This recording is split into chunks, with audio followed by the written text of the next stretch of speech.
Hey beautiful friends, it's Scarlett here. I hope you're doing well, and if you are new to my channel, I post weekly videos about tarot, paganism, and magic, so welcome. And today I am doing an unboxing slash initial thoughts slash review of a new tarot deck that I received, and this is called the Inspirational Tarot. So what I'll do is I will go through the deck, show you a few cards, probably not all of the cards because that would take a really long time, but that way at least you'll be able to see some of the designs in this deck, and then I'll share some of my own personal opinions about this deck. I did just receive this, so I don't have too much experience with using this deck, though later on I will be probably writing a longer blog post about this deck, so you can check that out later to view a more comprehensive review. And also in the description box below, I'll be sure to leave a link to Rachel's website where you can purchase this deck if you like to. Okay, let's get into it. Okay, here is the Inspirational Tarot. So it's a really nice box, and let's open it up and see what we got here. So up at the top, it looks like instead of the classic little white book, we get kind of just a smaller piece of paper here with brief descriptions of all of the cards. Okay, so that's what that looks like. And we have an introductory card right here, as well as an creator's note, just a little bit about her artistic process in creating this deck and her own, looks like, personal relationship with tarot.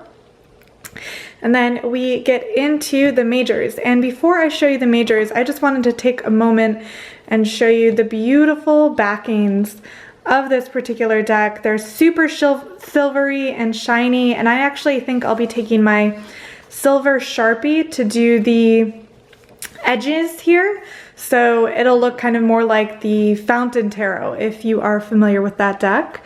So really beautiful backs on this deck. So moving on to the Fool, you can see that this deck, it tends to use a lot of kind of jewel tones in the artistic style here.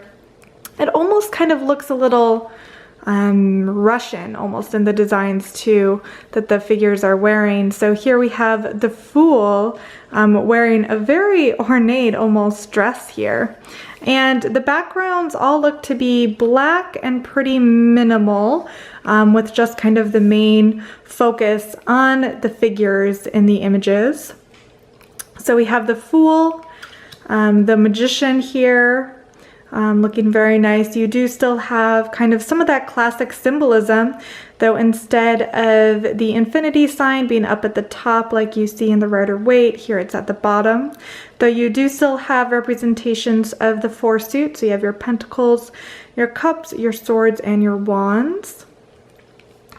We have a very beautiful High Priestess here with a nice flower crown, the moon down below. This deck does, and my initial thoughts make me think of a lot of the more kind of contemporary decks that millennials would really like.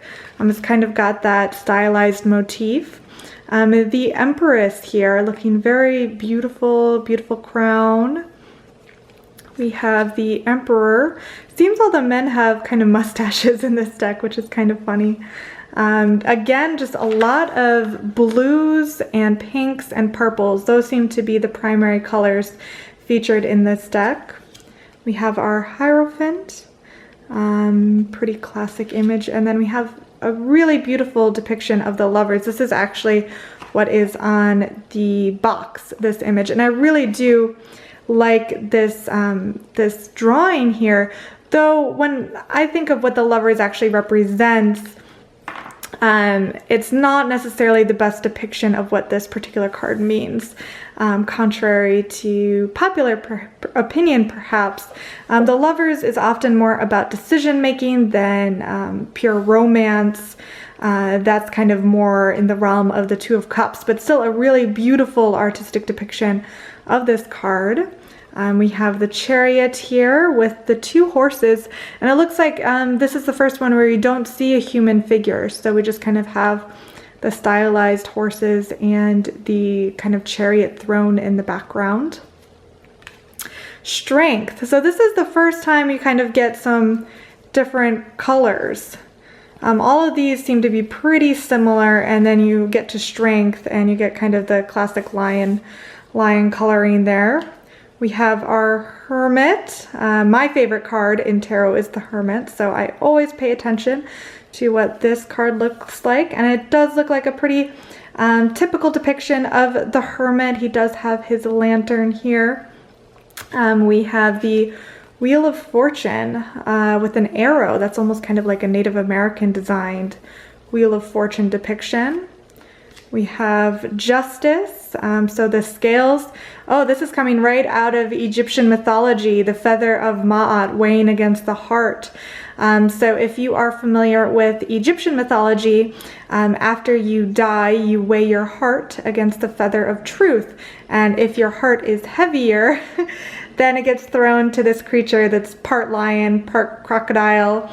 And if your heart is lighter than the feather or the same as the feather, then you get to pass on to the afterlife. So it's interesting they kind of mixed in this Egyptian motif with also the kind of more Eastern yin-yang symbol in the background. So that's kind of interesting. The Hanged Man looks like he is hanging from the moon in this depiction. We have Death. Kind of almost stylized like Dia de los Muertos skull with the bright flower, or at least that kind of makes me think of Dia de los Muertos a little bit in this depiction. We have Temperance here, a very beautiful image. Ooh, the Devil. This one's a bit dark. I like this one. I like how he's kind of in this cosmic space almost, and he's got his wings or talons around the male and female figure. This might be my favorite card in the deck, and surprisingly it's a bit of a more morbid one, but I really do like this depiction of the devil. We have the Tower, a really nice stylized image here, and we have our classic star, just a simple purple star kind of motif image. We have the moon and the sun. Oh, I bet these 3 cards would look really good together. Let's see. Oh yeah, that's really beautiful. That's a gorgeous image between those 3 cards. And we have Judgment, and we have, lastly, the World. So instead of having kind of a goddess figure entwined in a circle, we instead have the world in the palm of a hand. Nice metaphor there. And then we get into our minors. So I'm not going to show you all the minors. But we have our Pentacle suit, and it looks like these are pretty much in pip form, so not necessarily narrative scenes, but just kind of repeated motif of the particular suit. So the symbols are almost kind of mandala-like in some of these, but it is in classic pip form. So that's not my favorite. I do tend to like more narrative scenes for my minors. I think it's a bit more interesting, but stylistically it is very attractive. And then we have our court cards. So we've got our page, our knight, our queen, and our king. So kind of classic depiction of the 4 court cards. We have our wands. These are kind of very stylized wands, look a bit different than other wands I tend to see in other decks. They have feathers, they have ornate designs kind of on them, and again in that classic pip form. So we got our wands, all with this kind of purpley blue background here, and then again we have, looking pretty similar to the Pentacles court cards, we have our wands, court cards, our cups. We have a blue background with various stylized vessels featured, and oh, I like how sometimes they're all different. That's kind of nice. And let's get to the end there, and you can see, yep, all of the court cards kind of look exactly the same despite the different suits. So I kind of wish she had put more variety in here, because in my opinion there's a big difference between between the Queen of Cups and the Queen of Wands, and I would like them to look different as opposed to kind of all looking so similar. Finally, we get to my favorite suit in Tarot the Swords. And for swords, we have kind of a pinkish purpley background here. Again, stylized swords, for the most part, pretty similar motif. And then again, the 4 court cards are pretty much the exact same image, just kind of different colored backgrounds. So overall, I would have to say just my initial thoughts on this deck. I love, love, love the gorgeous backings. I like the stylistic concept of using kind of these jewel tones. I think when you look at it together, so if you were doing, you know, a reading, it would really look beautiful. I think the design is very attractive. Though I wish there was a little bit more variation. I wouldn't mind keeping the color scheme, but more variation in kind of the way the faces are depicted, bringing a little bit more expression to the various faces. And also for the minors, I would have preferred if there was a little bit more differentiation between the court cards especially, and then there was a bit more differentiation between the cards 1 through 10 in each suit. Though I'll definitely be working with this deck. I'll be doing some readings with it. So again, I will post a blog post probably eventually after I've had some time to work with the deck and see how it does in readings, and I'll let you guys know.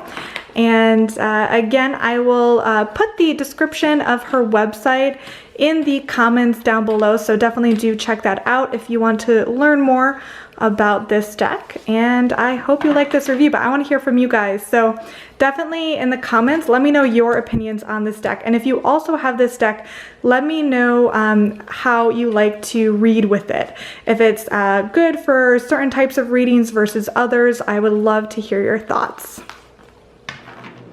Thanks so much for watching this review of the Inspirational Tarot. And if you have not yet, do please take a moment to like this video and subscribe down below. And I'll see you next week. Bye.